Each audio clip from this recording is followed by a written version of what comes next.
fucking Stearns that go all the way back to the early 2000s. Oh, and then what else is in there? IWM, IJR. Huh, what do those have a big exposure to? Oh, AMC and GME, respectively. Holy fuck. And where does that get fucking traded? Well, how do you convert an illiquid instrument like treasury notes into a liquid asset that you could use to trade against what's going on in the equities market? How can you synthesize exposure to the equities market with something that is only supposed to be traded by the government and financial institutions? Oh, fuck it. We got a market for that. It's called the reverse repo, baby. The reverse fucking repo. The reverse fucking repo, which has had a minimum of over $1 trillion overnight ever since August fucking 11th. We're going on almost a month now. No, almost 2 months, sorry, because I can't do basic fucking arithmetic while I try to do this fucking rant about all of the global fucking financial markets. You're telling me that for 2 months, something that was created in the event of high events of inflation, okay, we create this fucking market right here where you can park some of your positions such that banks can loan out money against it, because the amount of inflation going on actually puts them into a negative position because banks have so much fucking money on hand, right? Inflation is literally creating a negative position to your entire portfolio. It is that bad. The interest rates are so piss poor that you can't even make money letting your fucking money sit. You have so much fucking money that you're losing money. Tell me in what fucking world that would ever happen besides our own. The fuck is going on? What the fuck is going on? So you have these synthetic financial instruments, and I'm using that word synthetic for what it means, not just as a fucking filler buzzword, okay? You have these synthesized positions that are creating a proxied exposure to the equities market with something that is supposed to be illiquid, that is only supposed to be traded between, not even, fuck the word traded, it's only supposed to be transacted between the Treasury, the Fed, and the fucking financial institutions. These fucking notes were handed out at the beginning of COVID so that banks could write interest-free or low-interest fucking loans for the people and the businesses in need. Oh, and what'd they do? Oh, they put it up as fucking collateral for their stupid fucking clientele of hedge funds and market makers because they opened a bunch of short positions that went tits up. So hey, instead of giving you cash for it, let's somehow rig this entire fucking situation so that we can collateralize our massive fucking net negative position with things from old Uncle Sam. These fine little pieces of paper right here. I don't have any fucking paper. These fine pieces of paper right here. Oh boy, are they worth something. Are they worth something. And so you put that shit up as your collateral, and now you have an entire fucking stalemate. A financial cold war between the Fed and the banks.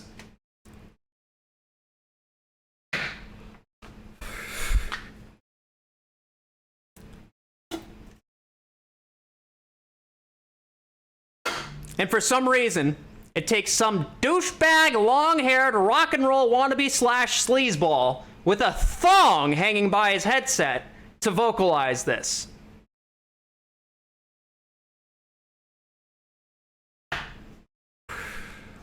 Listen, there will always be corruption, and there will always be order. There, by default in the universe, is entropy. There is just shit happening all the time. Plain and simple. And at one point, according to our mathematic models of the entire fucking universe, between background radiation and fucking, I don't know, quantum physics is starting to actually support it. Classical physics, chemistry, standard physics, all support the fact that we are slowly, no longer expanding. With that being said, what is entropy? Well, if you can answer that, you'll win a Nobel Prize. But my point in this is that with entropy, with just random events, there's two interpretations to it. Chaos and order. Okay? Chaos and order, which are relative. Chaos to the fly is order to the spider. So you have to have two opposing viewpoints, two polar opposites You have to have a dichotomy. Good and bad, black and white, yin and yang, water and fire. It's a natural human thing to try and parse these dualities.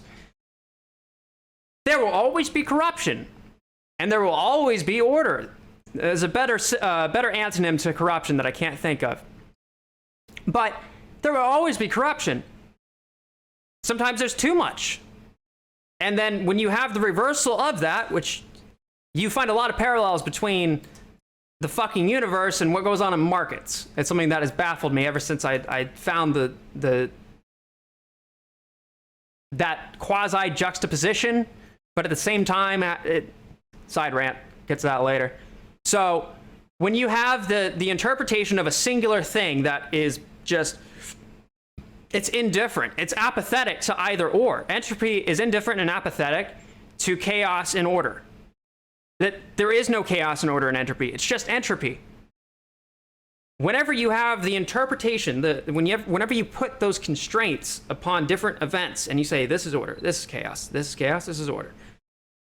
Two different viewpoints, but you have to have both for there to be any form of consolidation, so to speak. Same thing with markets. You have to have a seller and you have to have a buyer for a transaction to happen. Plain and simple. There is no transaction without one or the other. It takes two to fucking waltz, two to tango. So, I don't remember where I was going with this. Fucking fuck. I don't know. This shit's fucked, though. This shit is so fucked. So fucked. It's time to have a fucking rebalancing. Oh, does this look fucking familiar, by the way? Oh, that's crazy! Here's AMC. Within the past fucking month, here's GME. Almost 6 fucking months ago. Huh. Let's go further back. Oh, that's crazy. What the fuck? Huh. Would have never fucking guessed. Here's AMC, May 28th. Here's GameStop, March fucking 1st. Huh. It's almost like they're offset by 3 months or 9 months, depending on which you consider leading and which you consider lagging. Oh, what's even better is eventually they sync up. They literally fucking syncopate. For any musicians out there, what happens when they syncopate? Well, what does syncopate even fucking mean? It's when they come into sync.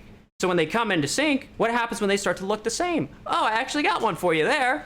Let's go ahead and look up a neat little indicator on TradingView called correlation candles.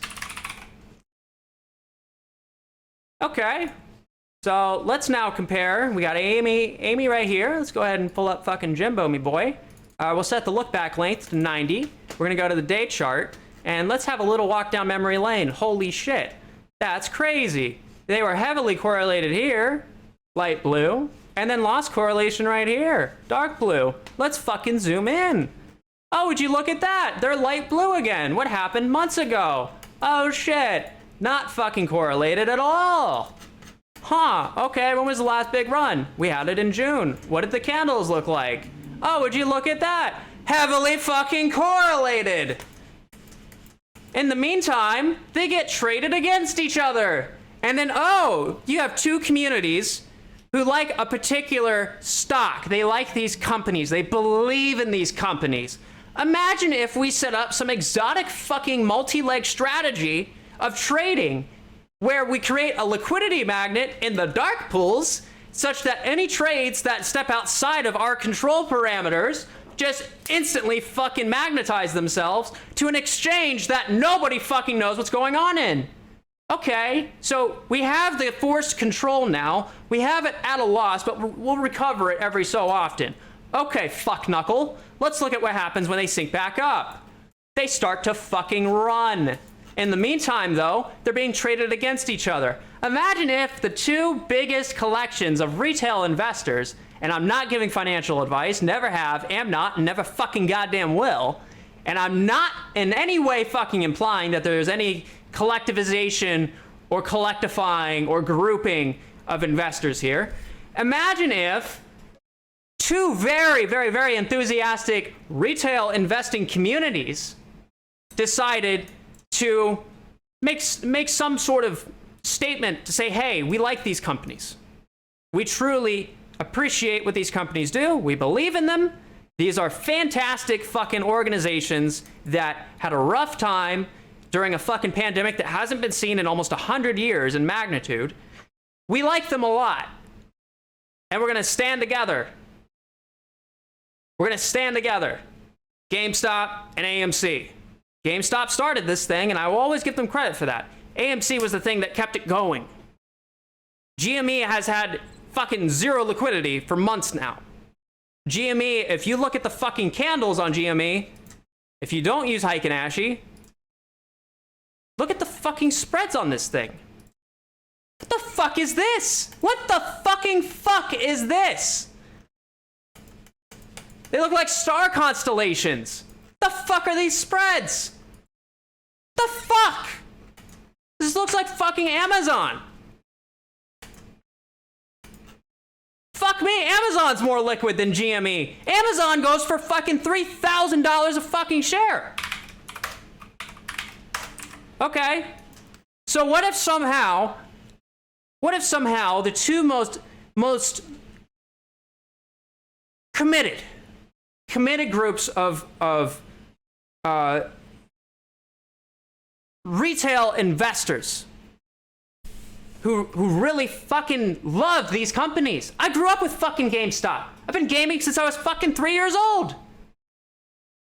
I love AMC. I've been going to the fucking movie theater since I was fucking 3 years old.